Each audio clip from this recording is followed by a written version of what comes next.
အားလုံးပဲမင်္ဂလာပါနော်ဒီနေ့လေဒီနေ့စပြီးတော့ကျွန်တော်တနေ့ကိုထိုင်းစကား9လုံးသင်ပေးမယ်နော်အဲ့လိုဆိုသူများနိုင်ငံမှာနေရဆိုတော့လေသူတို့ရဲ့ဘာသာစကားကိုတော့နေပေါ်အနေနဲ့များတော့တက်ထားဖို့လိုတယ်ပေါ့နော်အဲ့ဒီမှာကျွန်တော်တနေ့ကို9လုံးမျှဝေပေးမယ်ထိုင်းစကားမတက်ရင်ဘယ်လောက်ထိအောက်ကြနောက်ကြခံရလဲဘယ်လောက်ထိသိငယ်လဲဘယ်လောက်ထိဖိနှိပ်ခံလဲဆိုတာလေထိုင်းမှာရှိတဲ့လူတွေပဲအသိဆုံးပဲပြီးရင်ဒီသူတို့ရဲ့ဘာသာစကားတက်ထားရင်လည်းနေရာတစ်ခုတော့ရရပါတော့ဒီထိုင်းစကားနဲ့ပတ်သက်ပြီးတော့လေကျွန်တော်အကြောင်းအရာတစ်ခုပြောပြအောင်မယ်ကျွန်တော်တို့အခန့်ပင်နာကလေမွတ်စလင်ကောင်မလေးလေဒါသူတို့ဘာသာကိုထိခိုက်ပြီးတော့ပြောတာတော့မဟုတ်ဘူးတော့နော်ဒါပေမဲ့ကိုမျက်စိရှိမှတွေ့နေရတော့ကိုပြောချင်လို့ဘယ်လောက်ထိဟိုဖြစ်လဲဆိုရင်လေကောင်မလေးကကြတော့ထိုင်းလို့မတက်ဘူးအဲ့ဒီကောင်မလေးကသူ့ရဲ့အတော်ကအဲ့ဒီကောင်မလေးကိုမြန်မာပြည်ကနေခေါ်တင်လာတာ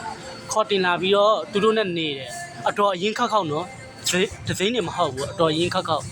အဲ့ဒါကိုကောင်မလေးကအလုပ်တွေလုပ်ပြီးတော့လေတ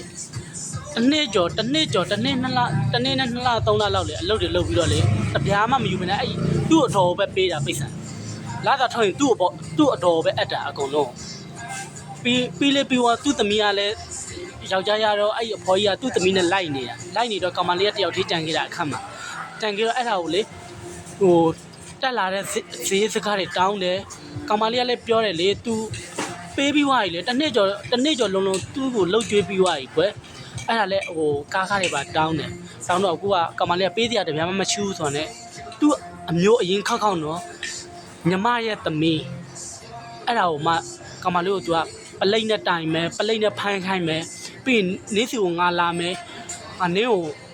နင်းထိုင်းစကားတက်တာမဟုတ်နင်းကိုငါဖောက်ချက်ခွေးပြမယ်အဲ့လိုမျိုးတွေပြောတာကောင်မလေးကိုညာတိုင်းပဲရှင်းချောက်တာနေငါနဲ့လာနေမှလားမလာနေဘူးလားမလာနေနင်းကိုငါလုံမှာနင်းကိုပလိတ်နဲ့ဖမ်းခိုင်းမှာနင်းကဘာစကားမှတက်တာမဟုတ်ဘူးနင်းကိုငါလုံရင်ရတယ်အဲ့လိုမျိုးတွေရှင်းချောက်တာညာတိုင်းပဲကောင်မလေးကလည်းတန်းဆိုအခန့်တော့မပြန်ရဘူးသူများအခန့်မှာပဲပေါင်းနေရတယ်အဲ့လိုမျိုးကြောက်ဖို့ကောင်းတယ်နော်သူတို့အဲ့ဒီကောင်မလေးတွေကြည့်ရကလာအိန္ဒိယကကြည့်နေရတယ်လို့ပဲအိန္ဒိယကမှဘလို့ရက်ဆက်တယ်ဘလို့ရုံမှလဲဆိုရင်အဲ့လိုမျိုးတွေကြည့်နေရညာတိုင်းပဲကျွန်တော်လည်းပြောစရာစကားမရှိတော့ဘူး